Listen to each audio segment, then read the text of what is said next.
నమస్తే. నమస్తే అమ్మా. జంతర్ మంతర్ దగ్గర కూడా చాలా మంది నిరుద్యోగులందరూ కూడా కలిసి ప్రొటెస్ట్ చేస్తూనే ఉన్నారు. లాఠీ చార్జ్లు కూడా జరుగుతూనే ఉన్నాయి. చాలా మంది విద్యార్థులు నిరుద్యోగులందరూ కూడా దెబ్బతిన్నటువంటి పరిస్థితి కూడా రక్తం గారుతున్నా కానీ అక్కడ ప్రొటెస్ట్ చేస్తున్నారు. ఇలా హైదరాబాద్ వేదికగా చేసుకుని సోమాజిగూడ ప్రెస్ క్లబ్ లో కూడా చాలా విజయవంతంగా ఎంతో మంది నిరుద్యోగులందరూ కూడా రావడం జరిగింది.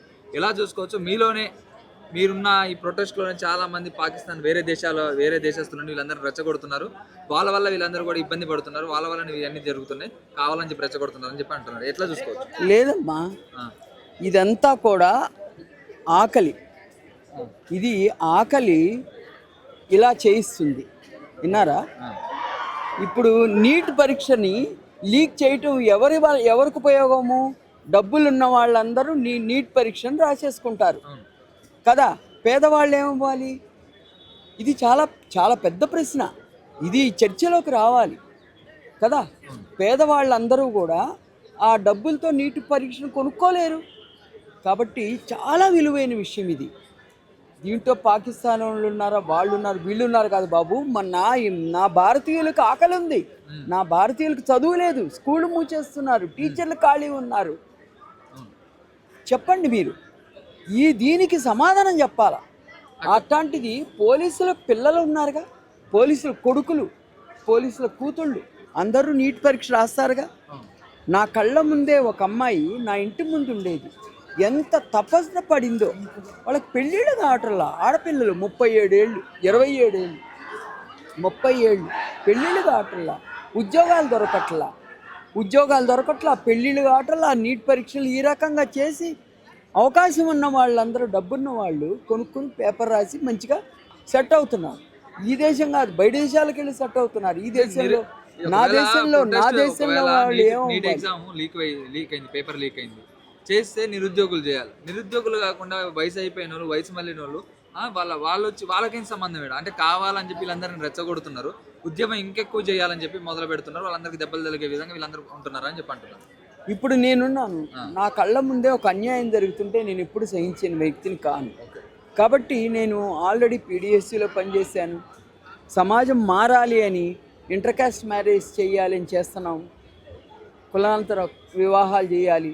కులాలే వద్దు, మతాలు వద్దు, మనుషులుగా జీవిద్దాం, మేము భారతీయులుగా జీవిద్దాం. నీ కష్టము నాకు అప్పుడే తెలుస్తుంది. నువ్వు వేరే కులం, నేను వేరే కులం అంటే నీ కష్టం నాకేమో అవసరం అనేది ఉంటుందా?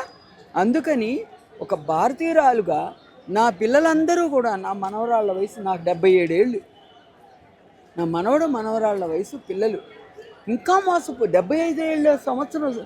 నా తల్లిదండ్రులు అందరూ కూడా పెద్దవాళ్ళంతా స్వతంత్ర పోరాటంలో పనిచేశారు. ఈ ధర్మేంద్ర ప్రధాన్ లాంటి వాళ్ళకి రాజ్యం అప్పచెప్పడానికా? చెప్పండి.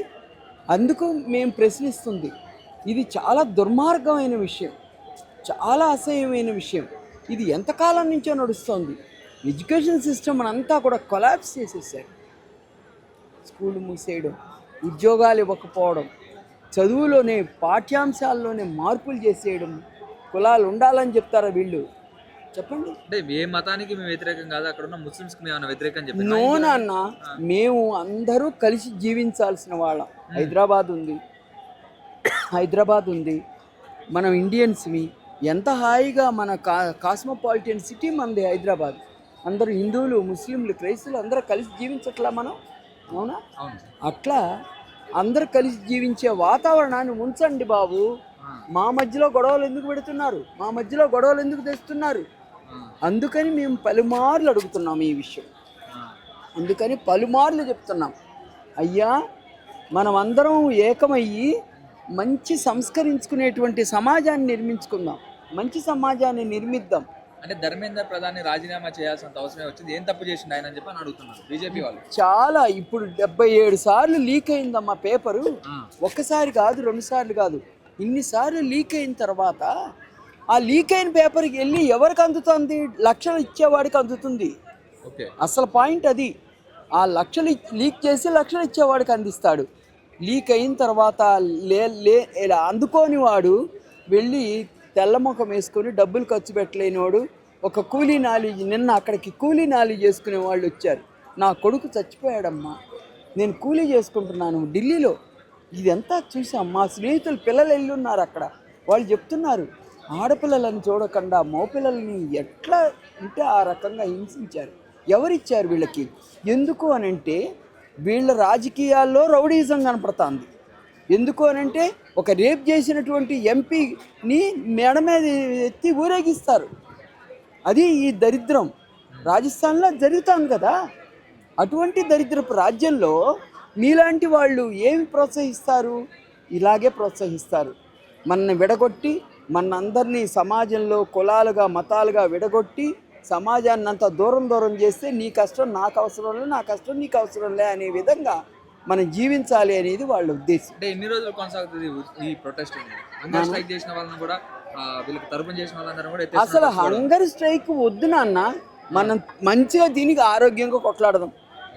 నా ఉద్దేశం అయితే అది మంచిగా తిని ఆరోగ్యంగా కొట్లాడదాం. నేను మంచిగా తిని ఆరోగ్యంగా లేకపోతే 77 ఏళ్ళకి ఈ నిరసనకి ఎలా వస్తాను నేను? అది ముఖ్యం. సమాజంలో ఈ మేధావితనము, ఈ సమాజంలో మ్యాన్ పవర్ చాలా అవసరం, ముఖ్యం కదా. కాబట్టి ఇప్పుడు ఈ యూత్ అంతా ఇంతమంది వచ్చారు కదా, ఇంతమంది సమాజ మార్పు కోసం కోరాలి, సమాజాన్ని మార్చాలి, సమాజం కోరుకోవాలి, మంచి సమాజాన్ని నిర్మించుకోవాలి కదా. ఇంకా దిగజారిపోతుంది. ఆత్మహత్యలు చేసుకోవడం ఏంటమ్మా? అది తలుచుకుంటేనే కళ్ళల్లో నీళ్ళు వస్తున్నాయి. ₹1 కోటి వాళ్ళకి అందించాలి ఖచ్చితంగా. ఒక తండ్రి వచ్చి ప్రొటెస్ట్ చేస్తా ఇది పట్టుకొని ఉన్నాడు.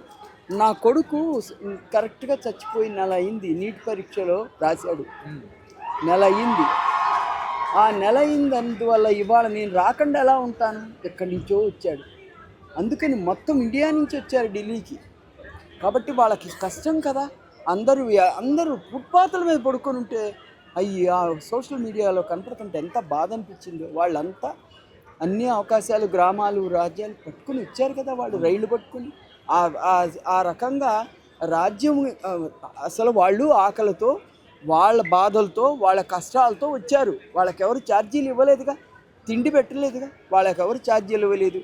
వాళ్ళు అలా వస్తూ ఉన్నప్పుడు ఆ ప్రవాహము రైలు స్టేషన్లలో మెట్రో ట్రైన్స్ని ఆపేయడం తప్పు కదా.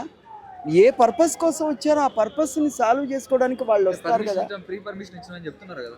ఒట్టిదే నాన్న, ఎక్కడి నుంచో వచ్చారు, మెట్రో రైలు టికెట్ కొన్నారు, టికెట్ కొన్నాక బయటికి వెళ్ళాలి, బయటికి వెళ్తానికి లేకుండా ఈ స్టేషన్ కాకుండా ఇంకో స్టేషన్ 4 కిలోమీటర్ల దూరంలో ఉన్న స్టేషన్లో ఆపేశారు. ఆపితే అక్కడ కూడా ఓపెన్ కాల, వాళ్ళు దూకి వస్తుంటే మీడియాలో కనపడుతుంది, మీరు చూసారో లేదు.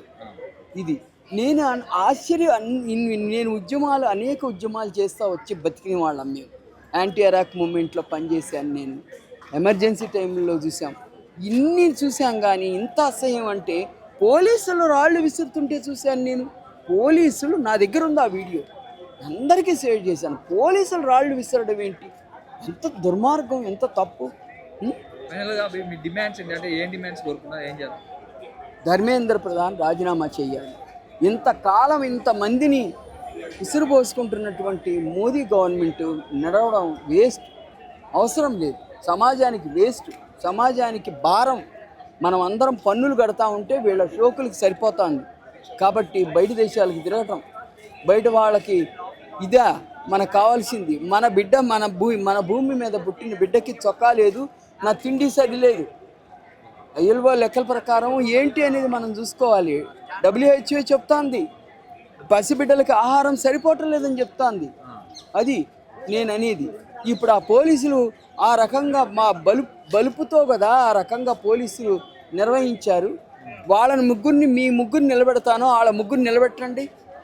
వాళ్ళకి నా పన్ను, నేను కట్టిన పన్నుతో వాడు తిన్నాడు, వాడు జీతం నడుస్తుంది.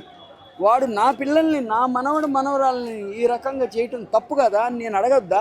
నేను అడగాలి కదా. పౌరురాలుగా నేను అడిగే రైట్ ఉంది కదా. అది నేను. ఓకే నాన్న, థ్యాంక్ యూ.